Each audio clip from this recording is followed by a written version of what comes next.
lorsque nous demandons à Dieu d'avoir pitié de nous. Seigneur Jésus, agneau de Dieu, prends pitié de nous.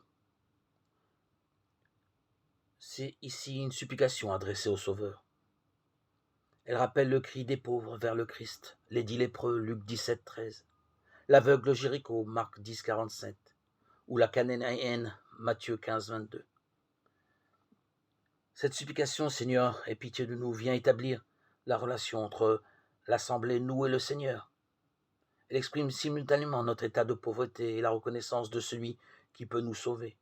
En un sens, en implorant sa pitié. Elle pourrait laisser penser que s'établit entre le Christ et nous une forme de condescendance, d'apitoiement, au sens péjoratif du terme, de sa part. Il n'en est rien, bien sûr. Car ce cri s'adresse précisément à celui qui est descendu prendre la dernière place, l'agneau de Dieu, venu recevoir le baptême de conversion destiné aux pécheurs, Matthieu 3, 13, 15, Luc 3, 3.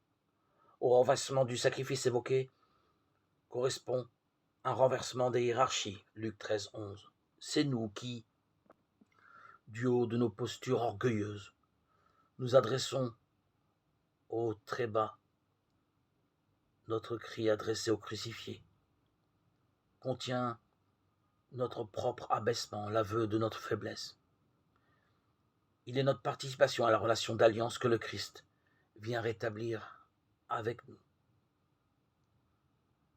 En nous rabaissant, par cette soumission, nous reconnaissons que nous sommes pécheurs, que le Fils Jésus-Christ, le Fils de Dieu, va plaider en notre faveur